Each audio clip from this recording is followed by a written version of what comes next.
benshi mu ntango y'uru rugendo rwo kwiruka plusieurs qui s'engagent. ni benshi binjiramwo Toute une foule. igugura izima. Le seul problème, c'est que le prix n'est pas au départ. Le prix de la course n'est pas gagné au départ, mais à la fin. ariko ikibazo rero nimugire ngo impera ni mu ntango y'ukwiruka oya impera niyo wirutse ugashika ibategerezwa gushika. Si la façon de commencer est importante, nimba ukuntu umuntu aba atanguye biba bifise ikimazi, la manière de démarrer dans la foi est importante, nimba uburyo umuntu atangura mu kwizera kwiwe ivyo bikomeye, plus importante encore est la manière que je finis ma foi. nyabuna uburyo nzosozera mu kwizera kwanje nivyo bikomeye kurusha. J'ai posé la question sur moi-même. Nabajije ikibazo kubinyerekeye ubwanje. Voici la question que je me suis posée. Est-ce que j'ai conservé mes convictions, nanje ubwanje mes engagements? nibajije ikibazo nti mbega noba narakomeye ndakomezwa mu vyo nemejwe mu kwizera kwanje. Je veux que chacun d'entre vous revoie.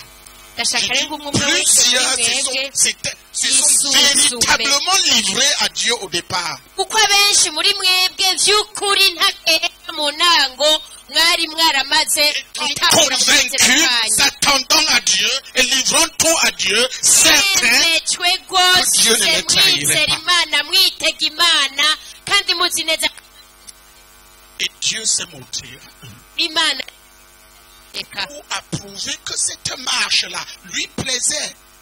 hari kugira ngo enye ishira igikumu yemeza ati uko tugenda birampimbara. Pour plusieurs, ariko kuri benshi quand Dieu s'est montré à eux igihe imana et yabiyereka qu'ils ont commencé à être élevés, bagatangura gushigwa hejuru,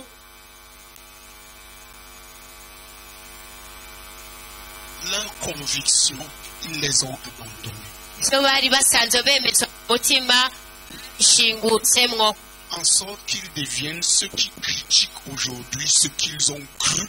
bagaca bahinduka mu gihe none ahubwo abakekeranya bakananebagura ivyo mbere ejo bariko barakurikirana. Et Dieu les méprise. imana nayo igaca ibasuzugura uko nyene, Et ils deviennent religieux. bagaca bahinduka abanyedini. Ils sont là. baraho Physiquement, Au certains mobile. ont quitté l'assemblée, d'autres sont là, bamwe mu mubiri mais comme des épaves. bariteguye no kuva mu Il n'y a makoraniro, plus la foi de départ, nta kwizera kumwe batangurana, l'amour de départ. wa rukundo bari rufise mu ntango.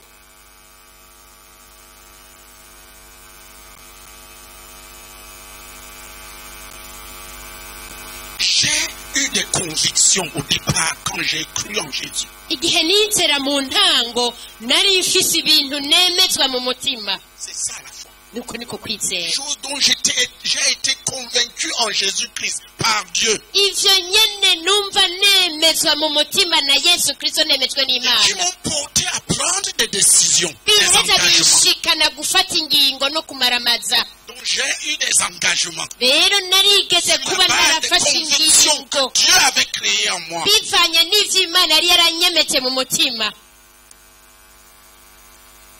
Dieu avait créé ces convictions pour pouvoir marcher avec moi sur la base de ces convictions. Imana et de yari ces engagements. yabishize mu mutima wanje kugira ngo bikunde nayo igendana nanje ihagaze kuri ivyo nyene. Mais plus il commence ariko benshi baratangura la course. bagatangura uko kwiruka, C'est écrit, n'est-ce pas? biranditse sivyo mbega? Plusieurs qui commencent la course. ni benshi batangura urwo rugendo rwo kwiruka, Mais peu sont là à l'arrivée. ariko bake nibo usanga bashitse aho bategerezwa guherukira. Toi, weho tu es de quel genre? uri mu bahe? Il y a deux genres de personnes. hari imigwi ibiri y'abantu. Ceux, les gens d'un temps, umugwi wa mbere w'abantu b'akanya gato. vous voyez, murabona, la graine, c'est la parole. urutete ijambo ry'Imana. L'évangile prêché Ubutumwa bw'isi iyo buvuzwe tombe dans un cœur. bugwa mu mitima, La personne s'enflamme. umuntu agafatwa n'umuriro. Les premiers jours, il brûle. Misi ya mbere akarurumba, Et Dieu marche avec. kandi Imana ikagenda nawe. Mais il suffit qu'une preuve arrive. Ariko rindira gusa ikigeragezo kimushikeko. Les temps arrivent qui sont durs. Ibihe bigoye bikamushikako, Et il abandonne ses convictions. agaca bimwe yari yaremejwe akabishingukamo. Et Dieu il l'abandonne à lui-même. Imana nayo igaca imutererana. Qui comprend? Ndariko arabitahura. La question, Ikibazo, suis-je quelqu'un d'un temps? mbega ndi uwo muntu w'akanya gato? Suis-je un chrétien d'un moment? Noba ndi umukirisu w'akanya gato? La véritable question est celle-ci. Ikibazo nyaco ni iki? Dieu peut-il compter sur toi? Mbega ubona Imana yo guharurako Sérieusement, vy'ukuri? je te pose la question. Imana ikubajije ikibazo, Sois sûr de ce que tu dis. nawe ucungere neza inyishu uza kwishura, Parce que ça t'engage et tu en kuko birakuraba kandi uzobibazwa. C'est la question que chacun peut se poser. Ni ikibazo umwe wese yategerezwa kwibaza, Dieu peut-il compter sur moi? uti mbega Imana yomparurako vy'ukuri, Est-ce que je suis un chrétien d'un moment? canke ndi umukirisitu w'akanya gato? Ou bien je suis de ceux qui ont la foi pour persévérer jusqu'au bout? canke ndi uwo aharurwa mu bantu bafise ukwizera kuzodufasha kuramiriza gushika ku mpera? Dans ce qu'on appelle le christianisme aujourd'hui, Mu vyo twita ivya Kristo vya none, il y a ces deux genres. harimwo iyo migwi ibiri. Le genre Umugwi d'un temps. w'abantu b'akanya gato, Il va entendre, il y a un prophète là-bas. bakumva ngo hariya umuvugishwa, bagaca biruka On dit là-bas, il y a les guérisons. bati hariya hari abantu bari kwakira ku bwinshi, gaca yiruka. Là-bas, il y a la bénédiction. Hariya umugisha ni mwinshi, bakirukayo. Je veux amener chaque personne à se poser la question. Shaka umuntu wese Suis-je un ndamushikane véritable croyant? ukwibaza ikibazo kiti mbega Est-ce que je marche dans ma foi? Est-ce que j'avance? Est-ce que je tiens à ma foi? mbega ndiko ngendera mu kwizera kwanje kandi ndagushinzwemwo?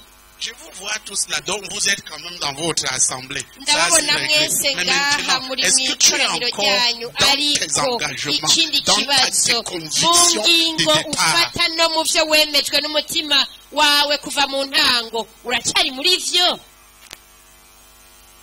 Qui comprend ce que je suis en train de dire? Ninatahura ivyo yumva ivyo ndiko ndavuga.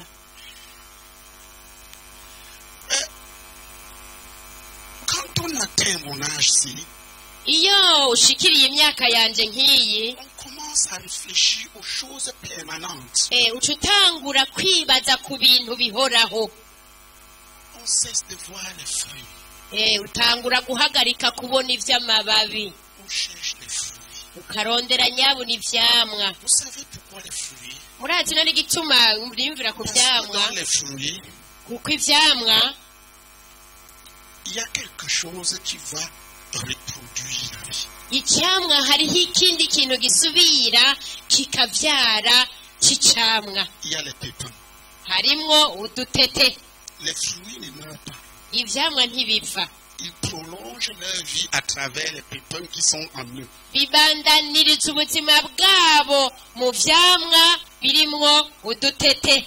Mais les feuilles sèches, Ariko amababi yo aruma, ils disparaissent, on les cherche, on ne les voit pas. akazimangana ukarondera ntusubire kuyabona. Les fruits Ariko permettent, ivyamwa, les fruits mûrs ivyamwa permettent iyo de bihiye perpétuer la vie.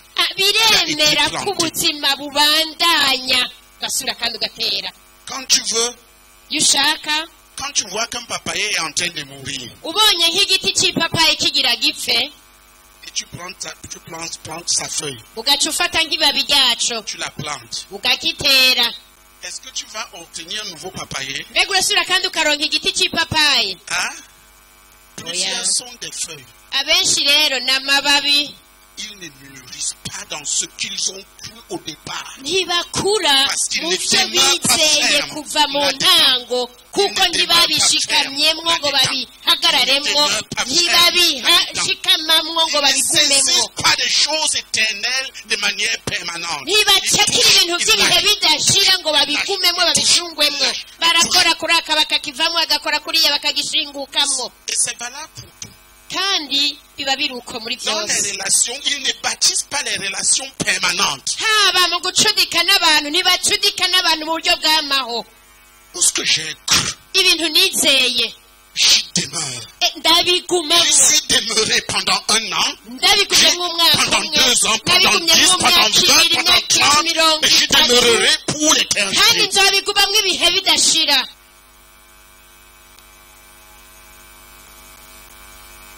Quand tu vois quelqu'un iyo ubonye umuntu qui commence un chemin, atangura inzira il a cru, akaba il yizeye est zélé pour. afise umwete akiruka ageze ahantu agahagarara agahindura Il s'arrête, agagaruka il change, agahindura il akagaruka commence. agatangura Il t'applaudit.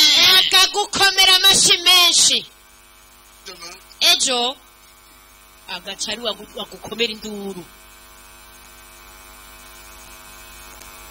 c'est un mort vivant. uyo aba yarapfuye ahagaze Il peut parler, mais il n'a pas de Dieu.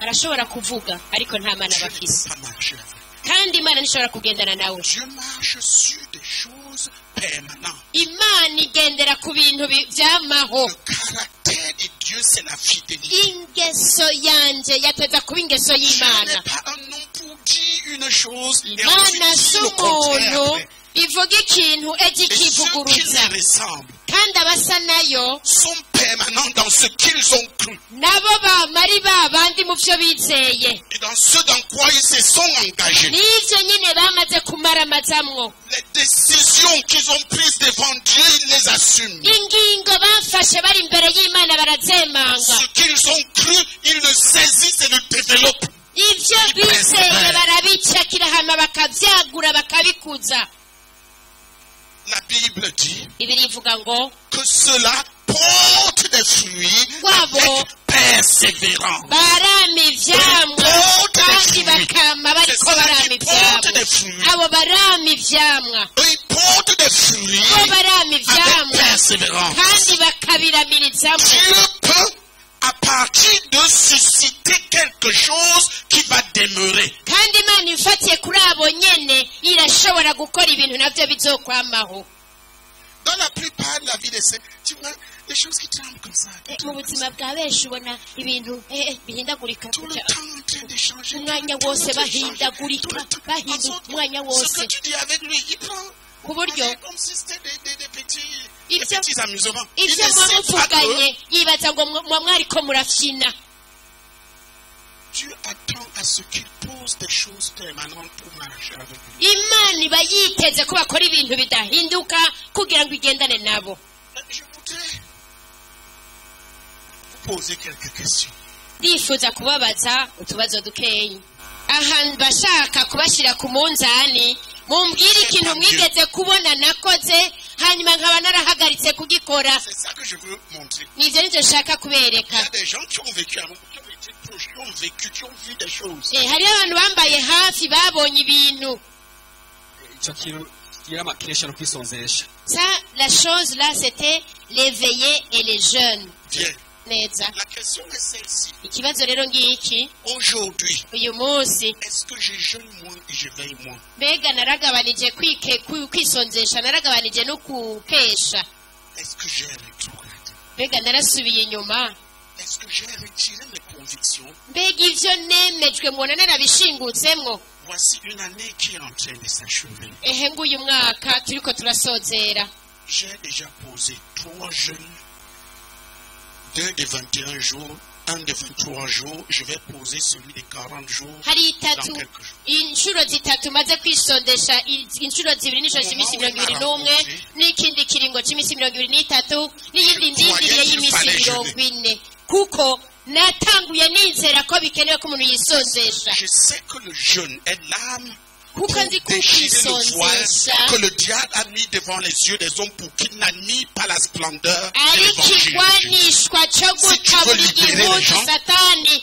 yapfukishije abantu kugira ngo babuze kubona ugukayangana kukwa Yesu Kristo kugira ngo abera ntibaguma ari imbohe kuko ndashaka n'agakiza k'abantu Et je veux l'ouverture des yeux de chaque Burundais. kandi ndashaka amaso y'uburundi wese yuguruke yihweze ugukayangana Cela kwa était Yesu vrai Kristo hier, c'est bije mu encore butumwa plus bwiza vrai aujourd'hui. ivyo ko vyari ejo n'ubu biguma ari vyo Au moment où il parle là, hamwe s'il connaissait mon yakoraga plan de jeûne, yaba yarazi integuro yanje regarde le plan de y'ukwisonzesha jeûne d'aujourd'hui, mubi integuro celui-là, ufise à ce moment-là, c'était y'ukwisonzesha ridicule. ico gihe ubifatiye kukuntu nabikora nta naho byari buri ahubwo byari C'était le jeûne bimaramari d'un enfant en développement. hari ukwisondesha k'umwana ariko arakura Le temps ne m'a pas laissé rentrer en arrière. Je ne suis pas rentré en arrière avec le temps. sinigeze nsubira inyuma kubera Je suis igihe parti plus loin. ahubwo nabandanije ngera kure Qu'en est-il de toi? mbega weho bimeze bite As-tu vieilli dans la foi? woba warasaziye mu kwizera La foi est-elle en dépérissement? mbega ukwizera kwawe kuriko kuracikana kurahona Si on prend les veillées, dufashe ibijyanye n'amakesha je continue. ndabandanya Je veille seul. ndakesha ndi Pendant jenyene cette période, si chaque semaine vous allez venir veiller avec moi, c'est vous qui allez Oui, vous absenter. oui. Ce n'est pas moi qui va m'absenter. nzokeshanya namwe kandi nimwe muzosiba jewe sinzosiba Vous comprenez? murabitahura Vous pouvez. mwebwe murashobora gusiba Parce que vous avez la liberté de le faire. kuko murafise umwidegemvyo wo kubikora Moi, je suis un condamné. jewe ni nk'uko umengo naciriwe ko urubanza Je vais continuer. nzobandanya ndabikora Voilà la foi uko niko kwizera qui persévère pour hériter des promesses. kuramiriza kugira ngo bikunde kuragwe amasezerano Plusieurs disent, il faut croire. benshi baravuga ngo birakwiye kwizera Croire quoi? wizera iki Dieu t'a convaincu des choses. imana hari ibyo yakwemeje Dieu ne marchera pas avec toi selon ce dont il a convaincu. imana ntizogendana nawe ifatiye ku byo jewe yanyemeje Dieu marchera avec toi selon les choses qu'il t'a fait connaître et dans lesquelles tu avais commencé à marcher avec lui et qui sont bibliques et dans Wewe, lesquelles tu devrais imana persévérer. izogendana nawe yisunda ibyo yakwemeje kandi byanditse muri bibiliya izotuma mugendana nayo bishingiye kuri ibyo uyu munsi ndashaka kubagabisha ku kintu C'est que nous ne sommes pas de ceux qui se retirent en arrière pour périr. nuko tutari muri abo bantu biyonjorora bagasubira inyuma hanyuma bagapfa Ceux qui se retirent en arrière dans leur conviction, dans leur engagement, de leur assemblée, périssent. abiyonjorora bagasubira inyuma mu byo bemeje mu kwizera kwabo bakava amakoraniro baraheza bagapfa Quand Dieu a commencé avec toi, kuko iyo imana yatanguranye nawe j'ai su comment il a commencé avec toi. uracungera urabe neza aho mwatanguraniye nayo J'interpelle chacun d'entre vous ndavuniye akagoho umwe wese muri mwebwe à revoir ses convictions. kugira ngo Chose qu'il a asuzume cru hier et Ivyo à partir desquelles yemejwe. Dieu a marché avec lui. ibyo yigeze kwizera hanyuma imana ikabihagarara ko bakagendana nawe L'engagement dans lequel il s'était jeté et Nous pouvons que Dieu a dire- béni dans le temps. yari yaratakariyemo maze imana ikayimuhezagiriramwo Son assemblée, ikoraniro ryiwe son engagement à son assemblée. ingingo yafashe Dieu imbere a y'ikoraniro béni. ryiwe imana igaheza igahezagirirako Es-tu toujours dans ta foi, none mbega uracyari dans mu tes kwizera kwawe convictions et dans tes engagements? bijya wemeje uracyari muri byo ibyo wamaramaje uracyari muri byo Bien, tu as tout abandonné et Dieu t'a abandonné. cyangwa byose wabishingutsemwo imana nayo yaraguhebye Voilà l'interpellation. ntako niko kagohe mbavunira Aujourd'hui, tu es plus violent mbega uyu munsi uri umuntu w'umuhizi ou tu es en train de mourir. cyangwa uri kurahwera ndiko ndahwera je suis en train de mourir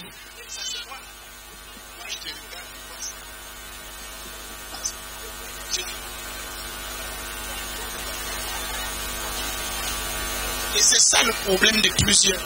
kandi iyo niyo ngorane ya benshi hano. Ce sont des caricatures. Ils sont devenus des caricatures dans leur foi. Ni ibishusho biti bikokoye mu kwizera kwabo. Ce sont les bitutu. Ni ibitutu. C'est des hommes. Ni ibitutu. Demain. Ibitutu byabo. By'ibyo bigeze kuba bari. Quand ils ont marché avec Dieu, que Dieu a commencé à venir, ils sont devenus fous. Kandi Imana yaratangure kugendana nabi kabahezagira batabarasara. Bariyonjorora bava mu kwizera kwabo. Ils sont rentrés en arrière par rapport à leurs propres engagements. Baca basubira inyuma bivanye n'ingingo bari barafashe. Imana igaca ivuga ati sinkibanezererewe. Pendant que je pensais à tout ça, ce matin, je me posais la question, mais Dieu, est-ce que je suis en train d'entrer? Est-ce que j'ai persévéré dans la foi? Ivyo vyose muri kino gitondo nanje nabajije Imana nti mbega Mana ubona nararamirije mu kwizera kwanje. Certains d'entre nous, avant que Jésus revienne, peuvent même devenir des féticheurs. Bamwe hagati muri twebwe imbere yuko Yesu agaruka barashobora kuba barahindutse nk'abanyamareba. Au rythme qu'ils sont en train de rentrer en arrière. Ku rugero baba bariko barasubira inyuma.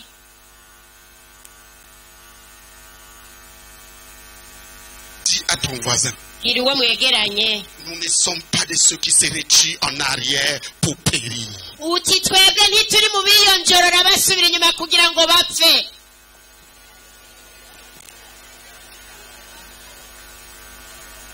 Il dit lui, mais nous sommes de ceux qui ont la foi pour sauver leurs âmes jusqu'au bout. Ariko turi mu bizera kugira ngo barokore imitima yabo. Gushika dushitse. Demande à ton voisin, est-ce que comme nous te voyons là aujourd'hui, on va te voir demain? Bazomwicaranye ati mbega uyu munsi ko tukubona n'ejo tuzokubona vy'ukuri. Est-ce que tu es une personne d'un temps? Cyangwa uri umuntu w'akanya gato. Demande-lui qu'il te réponde. Bimubaze kandi aguhe inyishu. Quand il répond cette réponse-là, Dieu, qu'il sache que Dieu l'écoute. Kandi iyo nyishu aza kuguha amenye neza ko n'Imana iza kuba yayumvise. Demande, obtiens la réponse. Mubaze kandi akwishure. Iki mbega ko tukubona uyu munsi ejo tuzokubona cyangwa uri umuntu w'umwanya mutonyi. Chrétien je suis.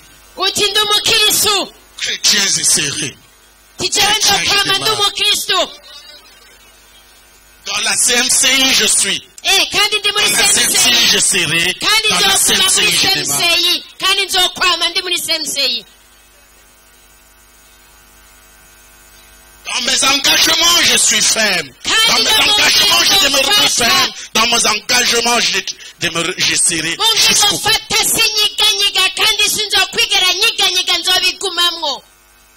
Voilà la vie des vainqueurs. Certains d'entre nous ont commencé avec une haine furieuse du péché. Bamwe mu gutangura bari barazinuswe icyaha bacanga rwose. Vous étiez tous des gens qui haïssent le péché, haïssent l'amour du monde et les choses du monde. Nuko niko nabaretse muri abantu bazinukwa icyaha bacanga rwose. C'est comme si au fur et à mesure que le temps passe, ariko ubu ku mwanya ubwanduranye ugenda Dieu a changé. reka Imana yarahindutse. Les choses que les gens ne pouvaient pas faire, ils le font aujourd'hui allègrement. Ibintu abantu kera canke ejo batubahuka gukora ubu babikora hero. Ils se sont retirés en arrière bariyonjoroye basubira inyuma par rapport à leur foi d'hier, ufatiye ku kuntu ejo bari bizeye, à leur sainteté d'hier. ufatiye ku kuntu ejo biyeza n'ukuntu bari baramaramaje bafata ingingo ejo. Pourquoi kubera iki? ils n'ont pas combattu ntibagwanye pour garder la foi? kugira ngo baziga mu kwizera kwabo. Le combat, Intambara combat pour garder la foi. intambara utegerezwa kugwana niyo kugumya kwizera kwawe. Croyant qu'il ne combat pas pour garder sa foi, uwizeye atatagwa n'intambara yo kugumana ukwizera kwiwe, Jésus lui pose une question. yesu amubaza ikibazo kimwe Quand je reviendrai, ati mbega ninagaruka est-ce que je trouverai encore la foi sur la terre? mbega nzosanga ukwizera Est-ce que je kukiri ku trouverai isi la foi que je t'ai donnée au départ? mbega nzogusangana kwa kwizera naguha mu Est-ce que je ntango trouverai l'engagement dans lequel je t'ai conduit au départ chez toi? mbega bimwe wari waramaramaje ugafatamwo ingingo mu ntango nzobigusangamwo Quand la Bible dit, bibiri ivuga ngo quand le Fils de Dieu reviendra, gihe umwana w'imana azogaruka trouvera-t-il la foi sur la terre? mbega azosanga ukwizera mu isi Tellement de personnes sont engagées à suivre, à renier leur foi et à suivre le monde.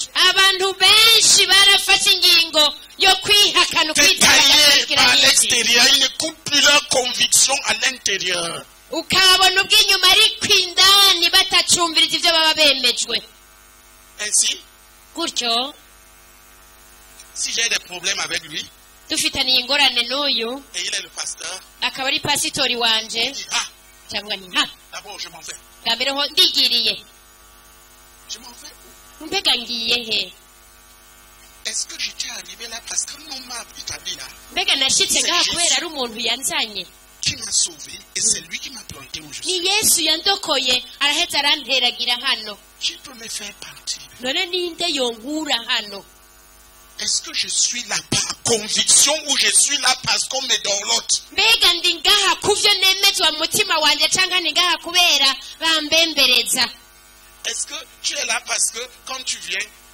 nous sommes contents, mbega uri ngaha kubera iyo ushitse ngaha twese duca tunezerwa parce qu'on t'embrasse bien, kubera bakugumbira neza ou parce qu'il y a beaucoup de miracles? canke hano hakoreka ibitangaza vyinshi Beaucoup viennent pour ça. benshi baraza kubera ivyo Parce que les gens sont beaucoup bénis. canke kubera abantu bahezagirwa cane Tu es là pourquoi? Tu es là pourquoi? mbega uri ngaha kubera iki Vous savez pourquoi je suis là? mbega mwe murazi Dieu igituma ndi m'a ngaha sauvé, il m'a planté dans la CMC et il m'a donné une tâche. imana yarandokoye iranteragira muri semusei hama impa Le igikorwa jour que je quitterai, umunsi nzohava ce serait moi qui aurais décidé. azoba ari jewe jenyine nabifashemo ingingo Dieu ne change pas. imana yo ntihinduka En sorte que je ne quitterai. Je serai là. Il pleut, il neige. ku Je buryo serai là. jewe nzokwama ndaho naho hoga urubura nzoguma ndaho Je vais vous dire certaines choses. ngira ndababwira ibintu bimwe bimwe À un moment donné, harageze igihe moi et mes dirigeants, on a pensé que l'œuvre au Burundi, on pouvait le laisser. Donc il était mieux que j'aille loin du Burundi. jewe n'abarongozi banje turavuga tuti aho igikorwa kigeze ntibikwiriye ko ngume mu burundi Je suis arrivé à Kinshasa. ndashika i kinshasa J'ai vu une ville immense. ndabona igisagara kinini cyane J'ai vu des gens déambuler dans la rue comme des fourmis. ndabona abantu bayerera muri ico gisagara nk'ubunyegeri Et je me suis dit, mon Dieu, ndavuga nti mana yanje c'est ici naha nyene qu'il fallait être pour sauver tous ces gens. niho nyene yategereza kuba kugira ngo abantu bose barokoke Et les gens étaient en train de me suivre. kandi abantu bariko barankurikira Parce que les gens aiment les miracles. kuko abantu barakunda ibitangaza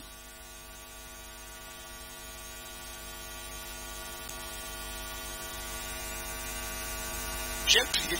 ndasenga Dieu m'a dit, imana ishimbwira ngo ta base, c'est Bujumbura ou Burundi, tu restes.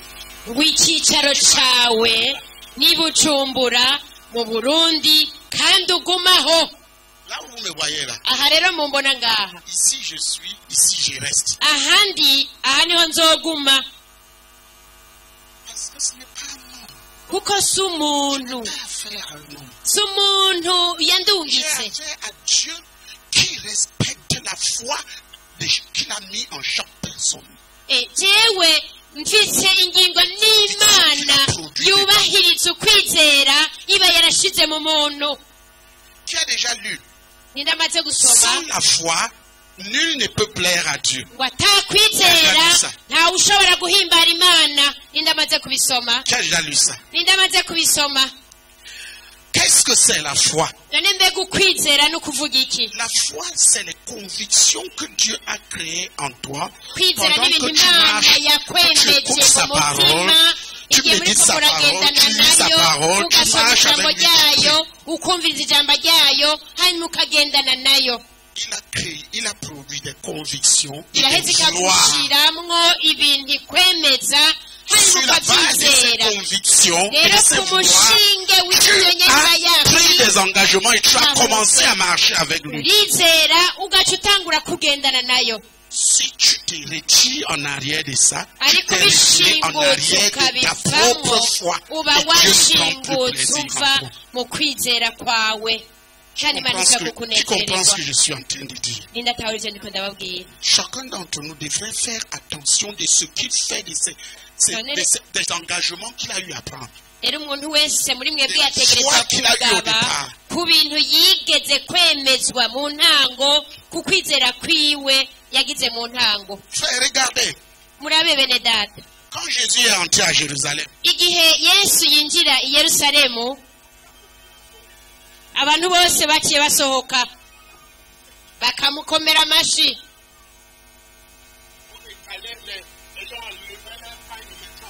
bamwe bagakura ibikwembe byabo bakamusasira mu ibarabara on l'a élevé sur un âne baraheza bamuduza ku ndogoba et tout le monde criait partout. bose bakaboroga hirya no hino Le fils de David, le fils de Umwana wa David, le roi Dawidi. premier est arrivé. umwami yashitse Ça, c'était la population de Jérusalem. abo bari abantu baba i yerusalemu Pourquoi? kubera iki Jésus avait multiplié le pain, ils avaient mangé. yesu yari yagwije umutsima umukate barafungura Avec le ventre plein, bahaze ils pouvaient crier. bari bafite Voici inkomezi le zo roi, kuboroga voici le roi. bati nguyu umwami nguyu umwami Ils étaient malades, Jésus avait guéri. bagwaye yesu yari Jésus yabakirije avait délivré des démons. yesu yababohoye Tout le abadayimoni monde était en joie. abantu bose banezerewe Je voudrais que vous posiez la question. ariko nashaka ngo mwibaze ikibazo Quelle est la population qui criait à la croix?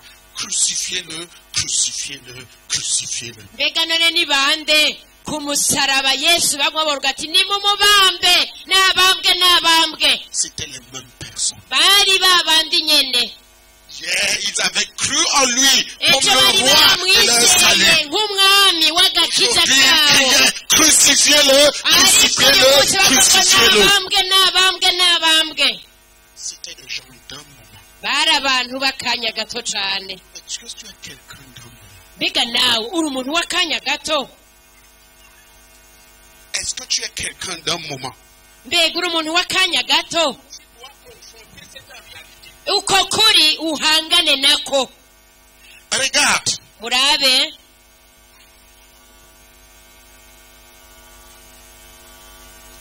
dans quoi tu persévères?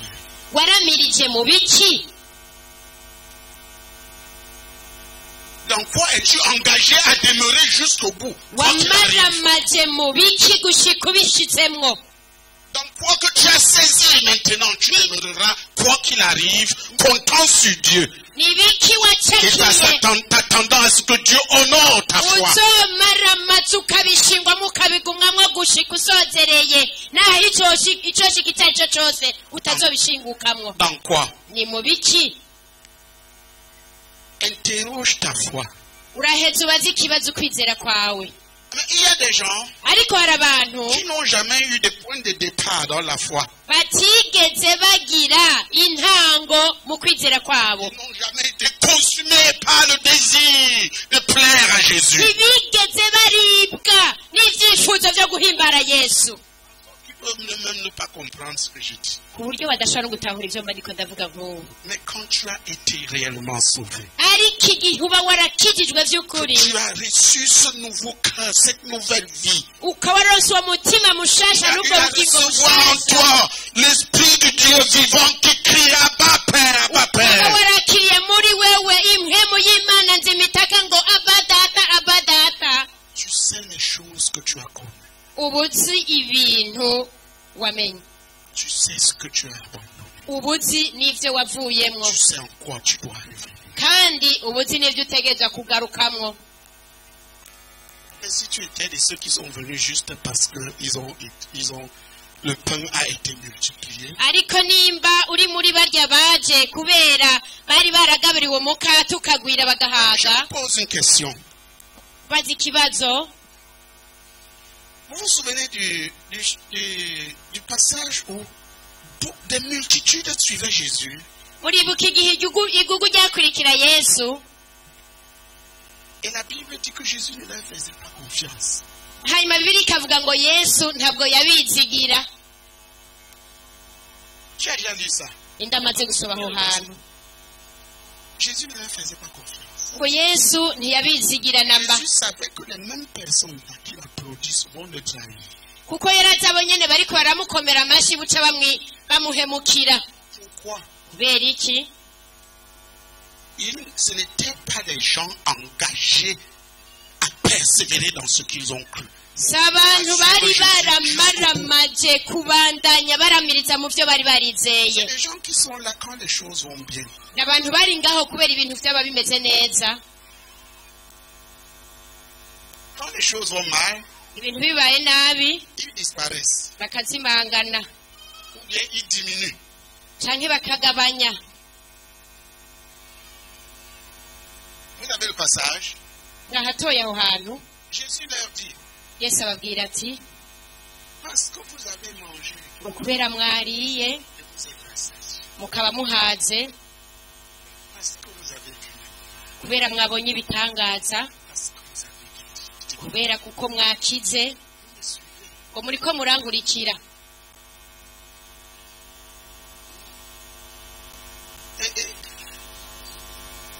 Jean 6, 26. Yohana 6:26 usoma. Hagira usoma mu Kirundi undi mu Gifaransa.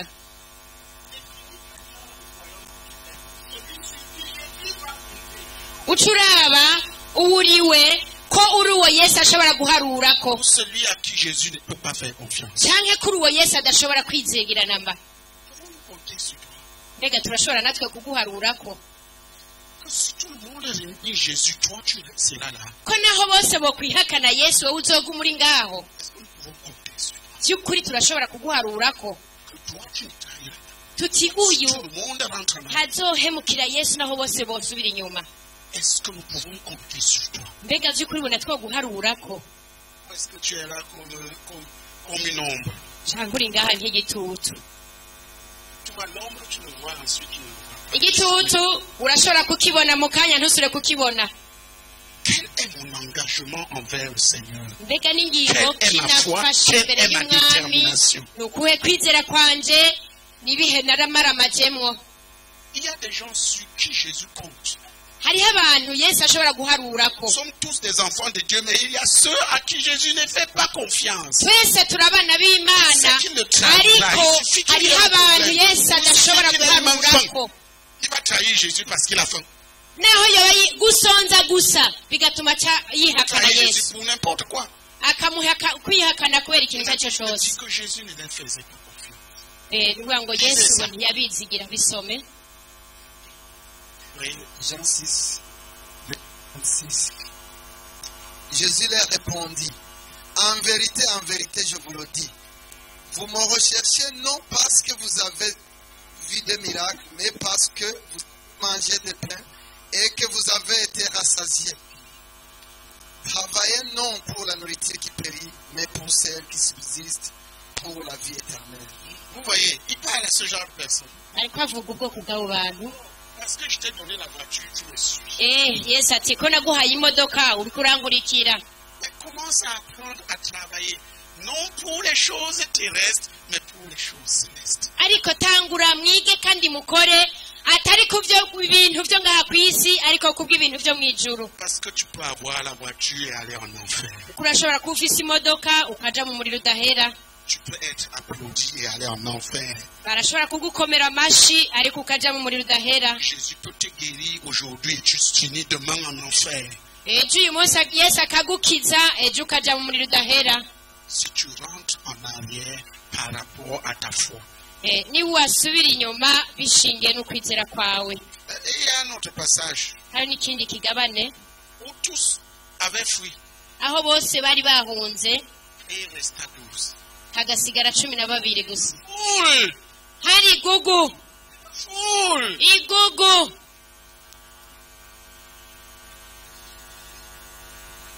Parce qu'il savait ce qui était en eux. bibiri ivuga ngo yesu ntiyabizigira namba kuko yari azi ibiri muri bo Il commença à prêcher un évangile solide. atangura kuvuga ubutumwa bwiza bukomeye Si quelqu'un ne mange pas ma chair, bati umuntu natarya ku mubiri wanje il ne peut pas me suivre. Si quelqu'un ne boit pas mon sang, umuntu ntanywe amaraso yanje ça veut dire si quelqu'un n'accepte pas les souffrances comme je les ai pour Dieu, ni comme je les ukuvuga ai ngo acceptées, umuntu il ne pourra pas natihanganira imibabaro y'imana nk'uko nanjye nayihanganiye ntashobora kunkurikira subiramwo Regarde, raba es-tu de la foule qui sera éliminée? mbega uruwo muri iryo gugu rizohava rikugwa mu ihiganwa Est-ce que Jésus peut te faire confiance? canke yesu arashobora kukwizigira Pose la question à ton voisin. bazi uwo mwicaranye Est-ce que Jésus peut te faire confiance que tu seras là jusqu'au bout? Tu vas mbega le yesu suivre jusqu'au bout, arashobora quoi qu'il arrive. kukwizigira gushika ku iherezo uko vyogenda kose Est-ce que tu es de ceux d'un moment? cyangwa uruwa muri abo bantu b'akanya gatonyi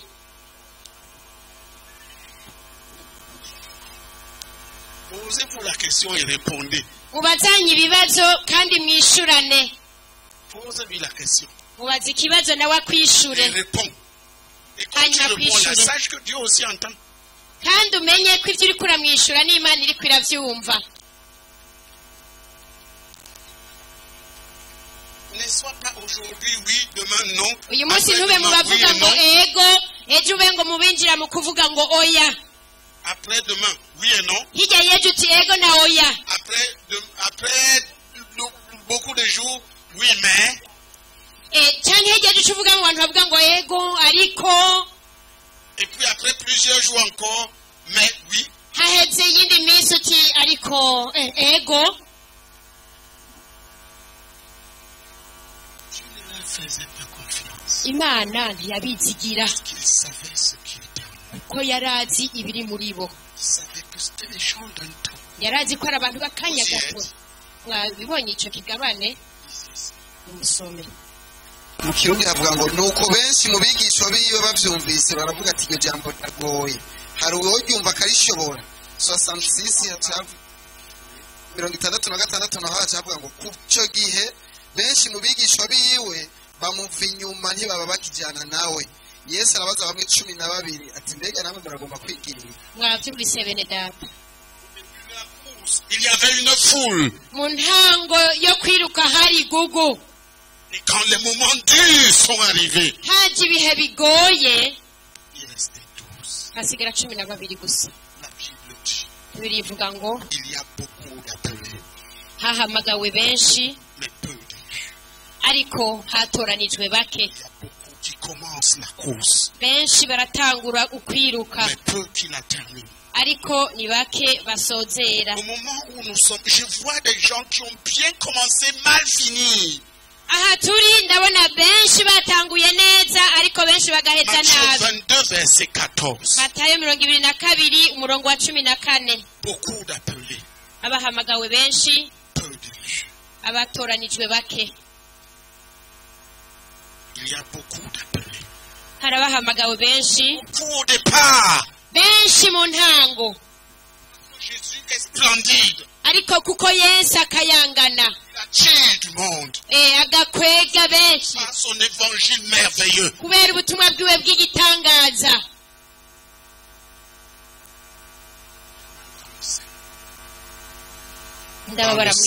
indababara mu ibere Qui a mal dans le sein, indababara mu ibere lève la main. nakiriza ukuboko Tu as mal dans le sein.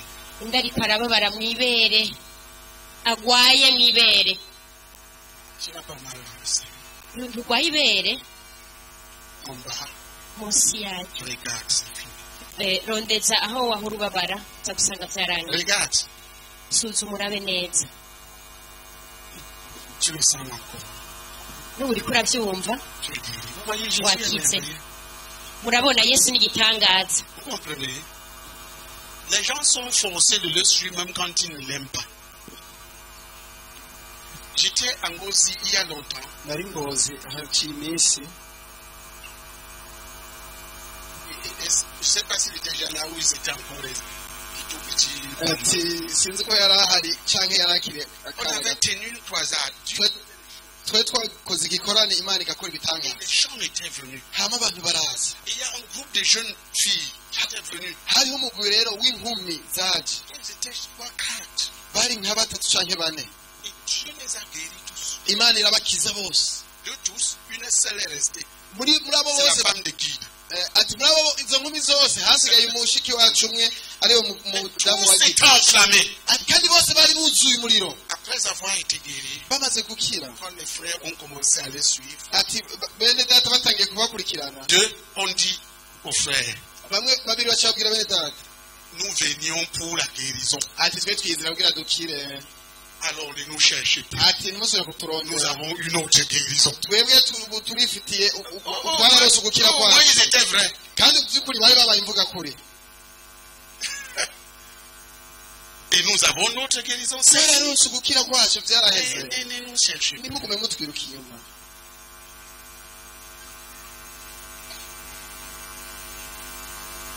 Vous voyez, frère, ils n'avaient pas la foi pour persévérer jusqu'au bout. urabona mwene data ntibari bafite ukwizera gutuma baramiriza gushika ku iherezo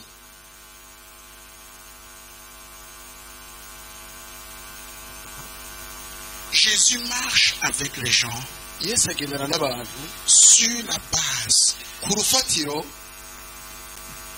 d'un engagement k'uguhitamo qui vient des convictions que la personne a reçues à partir des prédications et des enseignements uguhitamo que kuvanye des choses n'ukwemezwa que kuvuye mu Saint-Esprit a mutima produit dans son cœur à travers les ukwemezwa ufise mu prédications et les mutima enseignements. ukwemezwa wahawe n'ijambo ry'imana wumvise mu butumwa bwiza En Christ, on ne dirige pas les gens selon les lois. muri yesu ntiturongora abantu dukoresha amategeko On prêche, turavuga ubutumwa on enseigne, tukigisha on les exhorte tukabatera et obéir à Dieu qui produit en eux le vouloir et le faire. tukabatera intege zo kumvira imana ariyo Tenir yashoboye ferme kubikora sur leurs convictions. akaramiriza muri ibyo bemezwa Parce qu'un message comme celui-ci, les gens peuvent recevoir des choses différentes. kuko mu butumwa nk'ubu abantu barashobora kwakira ibintu bitandukanye Qui est en train d'être touché dans son cœur? ninde yumva ariko arakorwa ku mutima wiwe n'ubuti Qui est en train d'agir dans son cœur à ninde partir de ce message? Lève la main. yumva imana iriko irakora mu bugingo Qui est bwiwe en train d'être convaincu de certaines hari choses? ibintu imana Lève la main. wumva hari ibintu imana iriko irakwemeza mu mutima Lève la main comme ça. hakaba hari ikintu ubutumwa buriko burakora mu mutima wawe ukiriza Levez la main, frère. kiriza rero ukaba hari ikintu buriko burakora mu mutima Vous voyez, murabona Dieu te regarde. imana irakuraba Voici une question. Qu'est-ce que tu vas faire de ça? C'est Dieu. imana irakwihweza C'est Dieu qui ubu pose ça butumwa dans uri ton cœur. kurumva uza kubukora kwiki ni imana ishobora Parce qu'il kubikora veut t'amener à quelque chose. kuko hariho ikintu imana ikeneye Et kugushika quand tu regardes ces convictions, tu verras qu'elles sont différentes d'une personne à une autre. ni ukuvuga ibyo wemezwa wewe Mais ils ont écouté ukwihweza, un même message. uza gusanga bitandukanye n'iby'undi yizera kuko ariko mwese muzaba mwumvise Et ubutumwa quand tu bumwe désobéis à ces convictions, tu désobéis à ta propre foi. ariko rero niwanka Tu vas kumvira démolir. niwanka kumvira ubwo butumwa uzoba wahawe Et il n'y a uzoba plus de base uzoba pour plaire à Dieu. uzoba ugararije ibyo wizera kandi ntushobora kunezera imana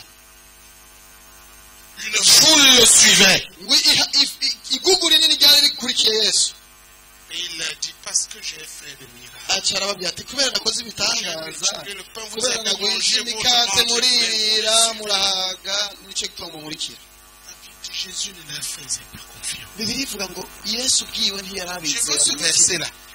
matayo 12 umurongo wa 14 umurongo wa 14 haravuga ngo kuko abatowe ari benshi ariko batoranijwe bakaba bake amen. Maintenant, lisez Hébreux 10. soma mu baheburayo kigabane Pourquoi au début il y a beaucoup? kubera iki mu ntango haba ari benshi Les appelés. abahamagawe Tous ceux qui ont entendu l'évangile, abantu bose bumvise ubutumwa de la bwiza splendeur de l'évangile de no Jésus, gukayangana k'ubutumwa bwiza bwa yesu Oui, vers kristo Jésus. barirutse bagana yesu mais les élus, ariko abatoranijwe c'est ceux qui restent. n'abo bagumaho Après que beaucoup ont été éliminés, sont rentrés en arrière. nyuma y'uko benshi bakuwemo Pendant la bagasubira course. inyuma mbere y'uko kwiruka Et ils kurangira restent là. Ils sont comme les 12. baba bameze nk'umugeni Quand la foule est partie, iyo igugu il est ryagiye resté 12. hasigaye 12. Et Jésus leur a posé la question. yesu azi ikibazo Pourquoi est-ce que vous aussi vous ne partez pas? ati kubera kimwe ho Ça, mutagenda c'est les élus. hasigaye abatoranijwe Et les élus disent, kandi abatoranijwe bavuga ngo vers qui d'autre irons-nous? twoja he kwande wundi Tu es celui qui a les paroles de la vie éternelle. niwe wufise amajambo y'ubuzima Allons bw'ibihe partir bidashira où? none ja he handi Les élus, abatoranijwe il n'y a plus de retour en arrière possible. nta biba bigishoboka kuri bo gusubira inyuma ukundi Les appelés, abahamagawe ils sont là lorsqu'il y a les miracles. bagumaho igihe cyose haba hakiriho ibitangaza Tu comprends ce que nous sommes en train de dire? nindatahura ibyo turiko Parce qu'ils turavuga sont dans le besoin. kuko baba babikeneye Pendant la course, ils vont disparaître. ariko hageze kwiruka baca bazimangana Pour une raison ou pour une autre. haba Aura ku toujours gikuba des raisons. iki canke kinaka bararonka ikibajana Beaucoup d'appelés abahamagawe benshi et peu d'élus. ariko abatoranijwe Qui bake es-tu? none we urinde Un élu uri ou uwatoranijwe un appelé? cyangwa uri uwahamagawe Demain seras-tu là? none ejo uzoba ukiri ngaha Comme nous te voyons aujourd'hui. ubu turiko turakubona Ce que ngaha tu fais aujourd'hui, If est-ce you qu'on va te come, you retrouver? must. Le faisant demain quand tu ejo te reviens. tuzosanga Est-ce que tu ukiriko seras là en urabikora train de faire ça? mbega uzoba ukiri ngaho ukiriko Tu urabikora auras disparu cyangwa comme uzoba une fumée wazimanganye avant le temps. nk'umwotsi igihe kitarashika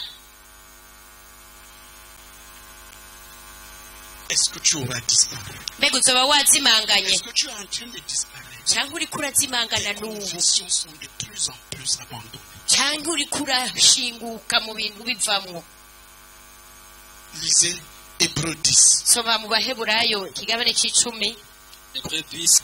Et mon juste vivra par la foi. Mais s'il se retire, mon âme ne prend pas plaisir en lui. Nous ne sommes pas de ceux qui se retirent pour se perdre, mais de ceux qui ont la foi pour sauver leur âme. Frère, vous entendez? navyumvise Lisez ça en Kirundi profondément. isome mu kirundi kandi cane Les justes continueront à marcher selon leurs convictions. abagorotsi bazobandanya bagenda Une bishima vie ivyo qui correspond à leur Amen. conviction, à leur foi. Ils ne ibijanye vont pas n'ukwizera abandonner.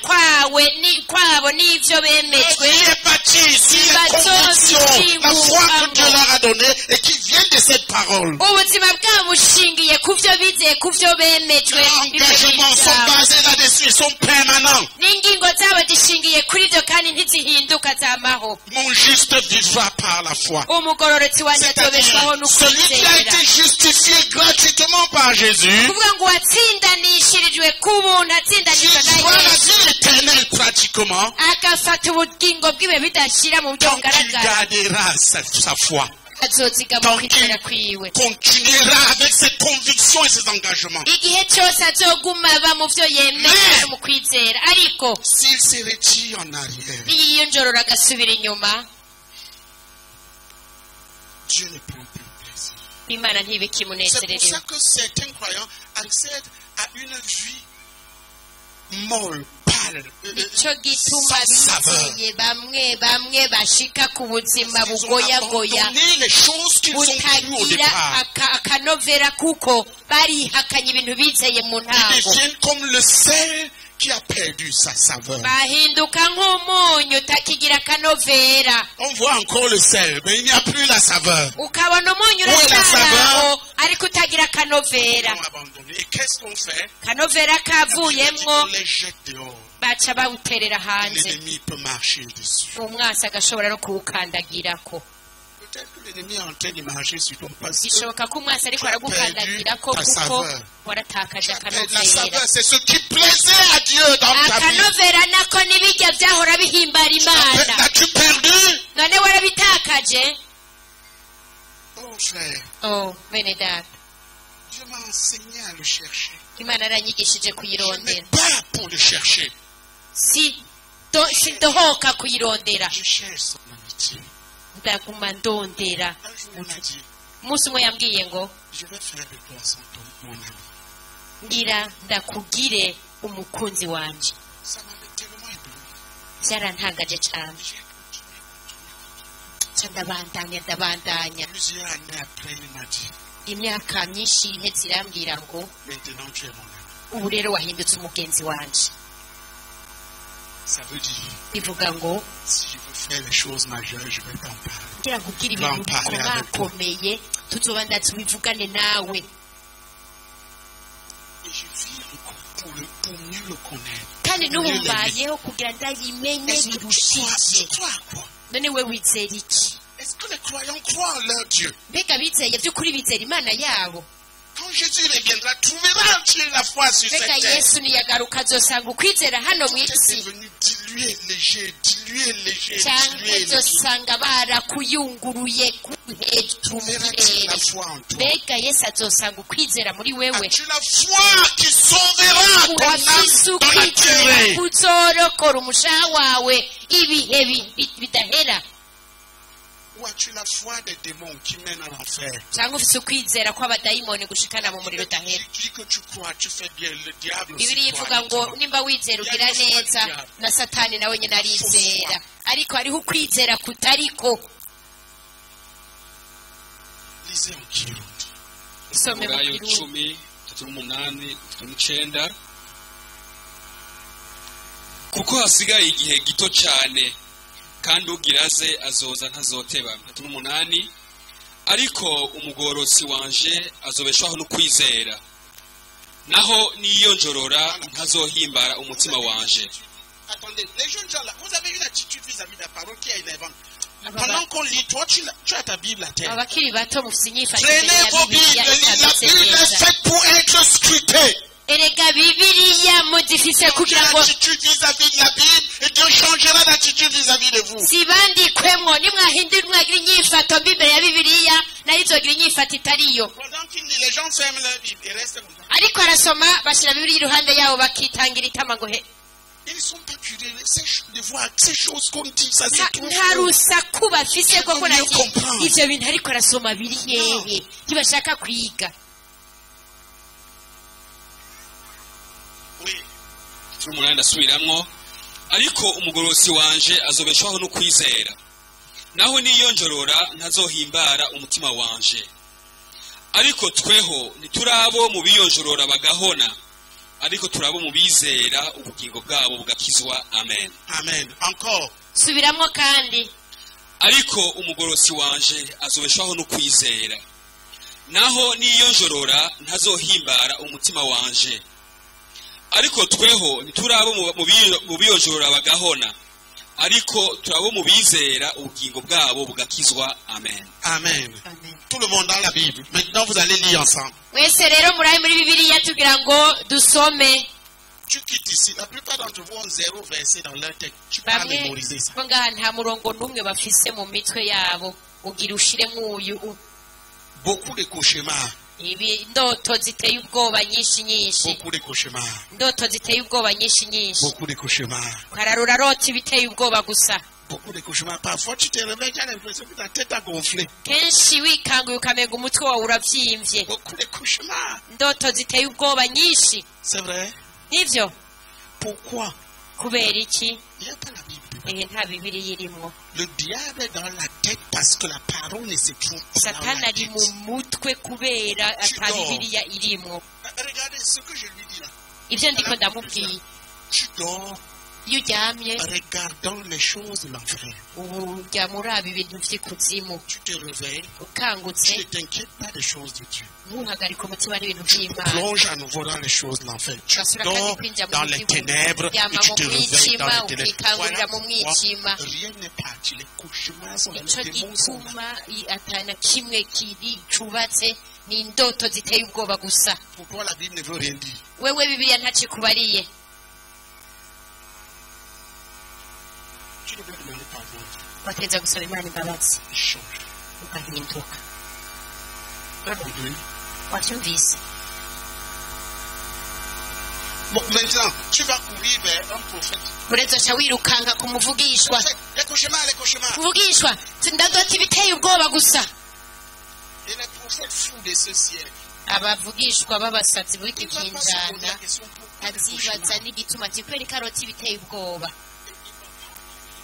mugaca Comme mépris de Dieu avec. mugaca musabikanya ugusuzugura imana ufise nawe ukamusabingiza akakurambika kw'ibiganza. Quand tu poses la main à quelqu'un qui est en rébellion avec Dieu, que Dieu permet que le diable fouette parce qu'il méprise Dieu. iyo urambitse ibiganza ku muntu asuzugura imana ukamurambika kw'ibiganza uca usanga nawe ukize umunyantege. niwihana azogusengera bizoca bihera uca uhindura. kuko ivyo byose nakubwiye bikubako no muri iri joro nyene ryakeye. Respectez Dieu. sonera imana. Si la parole se trouve dans ta tête, ijambo ry'imana Dieu riri mu se mutwe trouve dans wawe ta tête. Il va n'imana garder ta iri mu tête. mutwe wawe. Regardez, si la parole est dans ta bouche, ijambo ry'imana riri mu kanwa kawe Dieu est dans ta bouche. n'imana iri mu kanwa kawe. Regardez, qui a mal au genou là? indwaye mu ivi, Au genou. indwaye ivi. Personne n'a mal au genou là. Tu as mal au n'umwe genou, nta lève n'umwe la arwaye main. mu ivi nakiriza ukuboko. Lève-toi. ntuhaguruke. C'est quel genou? ni irihe vi? Ne sens plus cette douleur au nom de Jésus. ntusubire kumva ububabare mu izina rya Regarde yesu. maintenant. iyumvirize rero ubu Fais tout ce naho que tu ne pouvais pas faire. koresha iryo cyo cyawe Plus fort, plus fort. koresha. Tu le sens encore? uracababara C'est parti. cyagiye. Vous savez pourquoi? murazi Est igituma consacré uniquement à la parole de Dieu. Je l'ai dit, il vient d'autre. uyu munwa naweguriye ijambo ry'imana gusa nta kindi Chasser la parole ndawusigisha. de ta tête. Le diable sera dans ta tête. That's Tu it, chasses diable, la parole diable, de ta diable, famille. Satan, Le diable Satan, sera dans ta Satan, famille. Satan, Satan, Tu chasses la parole de ta bouche. Le wirukanye diable sera ijambo dans ry'imana ta mu bouche. muryango wawe satani azoca aja mu Tu ne muryango la mets pas wawe. dans ton cœur. Le diable sera dans ton cœur. uryirukanye mu mutima wawe satani aca aja mu mutima wawe. Tu n'enseignes pas tes enfants. Le diable sera dans tes enfants. utaryigishije abana bawe satani azoca aja mu bana bawe. J'ai un problème avec les croyants aujourd'hui. afitaniye ingorane n'abizeye ba none C'est Dieu à la légère. bafata imana bayanjanjwako. Ou après des signes. Là où n'est pas la parole, Dieu n'est pas là. Là où est la parole, Dieu se trouve là. n'imana sihiri. Dieu ne peut pas être dans une bouche qui dit des saletés et dit la parole de Dieu en même temps. imana ntishobora Tout kuba ce mu qui est kanwa soumis kavuga à la parole, ubucafu. Jésus va le soutenir. ariko uwucishirije bugufi ijambo ry'imana imana Il dit iziwushigikira. que le Fils soutient toutes choses par sa parole puissante. Il va umwana soutenir ton ashyigikiza corps ikintu par sa parole cyose puissante parce que ton corps est soumis irishigikira à sa parole. ijambo ryayo ry'ubu.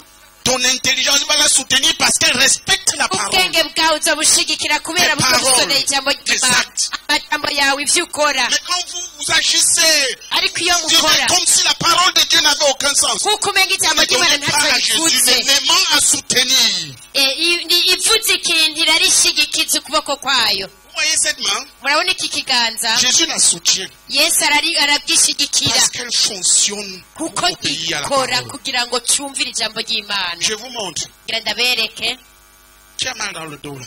ninda agwaye mu mugongo. Dans le dos. mu mugongo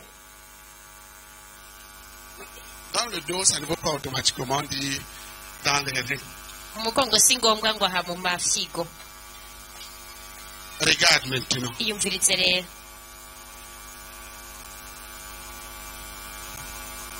C'est fini. cyahetse. C'est la main. ni ikiganza. Elle est soumise à Dieu. ni ikiganza giciye bugufi Je ne imana. l'utilise pas pour voler. sindagikoresha ngo nibe, Je l'utilise pour bénir. ndagikoresha ngo mpezagire. Tu as mal où? ubabara hehe? Maguru. Saute. simba. Encore. Encore. Sans ta guérison. umva ugukira kwawe. Regarde maintenant. iyumvirize rero Regarde si tu as encore mal. kukiba. Non, ne parle pas avant d'avoir regardé. Regarde si tu as mal. uvuga utariyumviriza wowe umviriza gusa kukibabara. cyakoma Au dos. mu mugongo.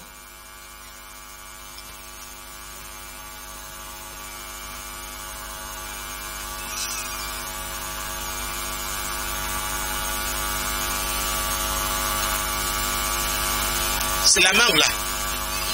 icya kiganza Il est écrit, ils imposeront les mains aux malades, les malades seront guéris. ndetse ngo bazorambika ibiganza ku barwayi kandi abarwayi bazokira. Iyumviritse rero, Regarde, iyumviritse. tu sens encore mal. Uracababara? C'est fini. C'est fini. Birahetse. Maintenant, tu prends ces mains, tu les plonges dans le vol. Tu prends, Kiganza nyene tu bats le chien avec, tu bats l'enfant, ukakishyira mu byaha mu busumu ugakubita umwana tu boxes ta femme avec. ukagikubitisha umukenyezi wawe Et tu veux que Dieu soutienne. ugaca ushaka ngo imana nigishire. Tu soumets les mains à la parole, Dieu commence à soutenir tes mains. ucishiriza bugufi ikiganza cyawe ijambo ry'imana imana ikagishigikira. Qu'est-ce que tu fais? mbega ukora iki Hein? Tu es commerçant. umudandaza? Est-ce que ce que tu fais de tes mains, mbega ibyo comme ukoresha ça, j'en ai soumis à Dieu. amaboko yawe nk'amafaranga araciriye bugufi imana? Tu donnes au Seigneur uratangira imana régulièrement sans uratanga iminsi yose utagiye urahindagurika, ou bien tu donnes malignement. cyangwa utanga mu bwenge? Donne les deux mains. tanga ibyo biganza byombi bibiri. Quand Dieu te donne, tu prends. imana iguhaye urakira. Que tout ce que tu touches ibyo prospère uzokora ko au nom de byose bize Jésus-Christ. bigende neza Et mu que tu izina donnes rya de plus yesu, en plus à hanyuma Jésus. wongereze ibyo utangira Amen. imana. amen. Le problème, c'est que ingorane ni uko tes affaires, tu ne les as pas soumis à la parole. Dieu ne les ibyashara soutient pas. byawe ntiwabicishirije bugufi imana nayo ntibishigikira. La Bible dit que Jésus soutient toutes choses par ivuga ngo sa parole imana puissante. Donc il peut soutenir ishigikira même ton oreille là. ijambo ryayo ry'ubushobozi n'ugutwi kwawe birashobora kugushigikira. Pourquoi? kubera iki? Parce que l'oreille écoute des bonnes choses. kubera ugutwi kumviriza ibintu byiza, Écoute la parole. kumviriza ijambo ry'imana. Mais certains d'entre vous, ariko bamwe hagati muri ce twebwe qu'ils écoutent sort de l'enfer. ibyo bumviriza biba bisohotse bivuye muri Ce dahera. qu'ils voient ibyo sort de babona l'enfer. biva mu kuzimu.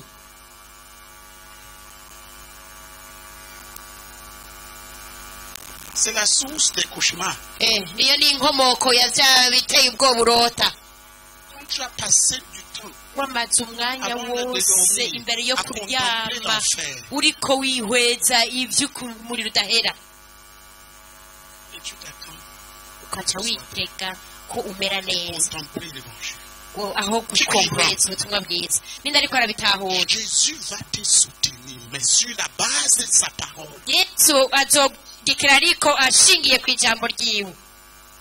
Je reviens là-dessus parce que je vois que c'est votre point faible. ndabigarutse ko kuko nabonye ariho hantu muragoyagoya. On pense que si vous...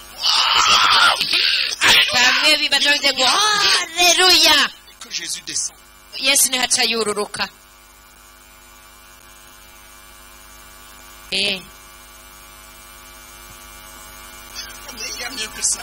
ariko hariho ibiruta ivyo. Ça peut être avec des enfants. ibyo birashobora kugenda neza ku bana, Venez sérieux avec votre Dieu. ariko mufate nk'aho Dieu imana veut marcher yawe. avec toi, il veut marcher imana avec toi, irashaka il veut marcher kugendana avec toi, nawe, il veut irashaka marcher avec kugendana toi, il veut nawe, marcher avec toi, il veut irashaka marcher avec kugendana toi, nawe, il veut irashaka marcher kugendana avec na chaque wewe, personne. irashaka kugendana n'umuntu wese ngaha muri twebwe. Deviens sérieux rero ni mu bantu batagifyina avec ta propre foi. mu kwizera kwawe bwite. Tu saisis. ninde ariko arabitahura? Relis ce verset avec eux. subira rero uze ngaho ubafashe gusoma uyo Dans la murongo. Bible, twese rero muri bibiliya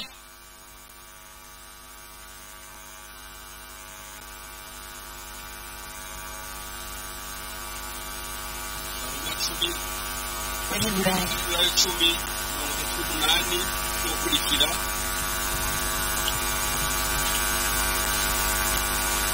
ariko umugorosi wanje murasubiramo aradufasha dusome twese. il dit, vous lisez avec lui. arasoma tugaca dusubiramwo. ariko umugorosi wanje azobeshwaho no kwizera, naho niyo njorora ntazohimbara umutima wanje. ariko tweho niturabo mu biyonjorora bagahona, ariko turabo mu bizera ubugingo bwabo bugakizwa. Amen.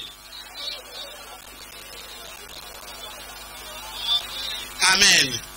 Qui est le Mugororoti? none ngaha ninde ari umugororotsi Lève la main. ntakiriza ukuboko Tu lèves la main comme ça. iyo ukirije ukiriza gutya Si tu n'es pas le Mugororoti, ça veut dire que tu n'as pas encore Jésus. ariko nimba utari umugororotsi bivuga ko utarakira yesu Mugororoti, c'est celui que Jésus a lavé avec son sang. umugororotsi ni umuntu yesu yogeshesheje amaraso yiwe Ce n'est pas il n'est pas devenu Mugororoti parce qu'il a pratiqué beaucoup la justice. si umugororotsi kubera yakoze Parce ibintu qu'il a bigororotse reçu byinshi la oya justice ni de ukubera Dieu dans son cœur. kw'imana mu mutima wiwe Qui a Jésus? none ni Lève la main. Comment tu as Jésus et tu n'es pas Mugororoti? none wakiriye yesu gute abantu ubu mugororotsi La Bible dit que Jésus a été fait pour nous justice de Dieu. bibiri ivuga ngo yesu yagizwe ku bwacu ukugororoka kw'imana Le juste, c'est celui qui a en lui la justice de... rero umugororotsi niwe ufise iki muri we ukugororoka Qui est le Mugororoti? kw'imana C'est celui qui a en lui la justice de Dieu. Jésus est la justice de Dieu. umugororotsi ni umuntu afise ukugororoka kw'imana muri we kuko yesu niwe kugororoka kw'imana Qui saisit ça? ninde bitahuye Maintenant, ubu rero la Bible dit, bibiri ivuga ngo mon juste a dit, celui que j'ai justifié en lui donnant Jésus, umugororotsi wanjye ni ukuvuga ngo uwo natsindanishirije mu kumuha ukugororoka kw'imana vivra tout ce que j'ai dit là, azobeshwa n'ivyo navuze ngaho vyose en marchant mu kugendera par la foi, mu kugendera mu en kwizera marchant selon les convictions que je vais créer. mu kugenda yisunze ibintu nzoba namwemeje nkamushiramwo Mais ariko si les choses qu'il a cru et qu'il a commencé à faire, s'il ivyo s'est dit en yizeye arrière, agatangura kubikora hanyuma akabishingukamwo akiyonjorora C'est très sérieux. azobona bene data ivyo bintu birakomeye parce qu'après un temps, la plupart des croyants marchent sans Dieu. kuko hagera igihe abenshi bakagenda batari kumwe n'imana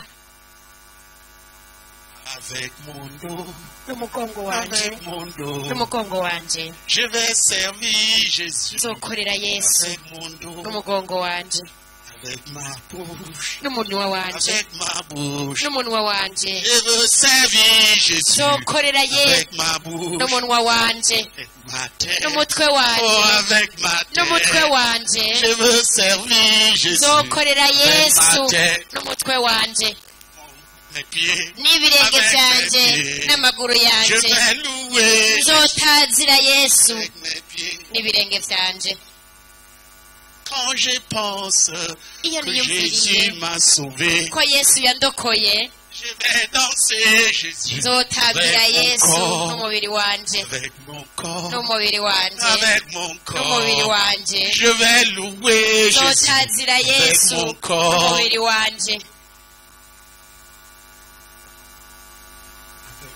Dans... n'amenyo yanje mwabonye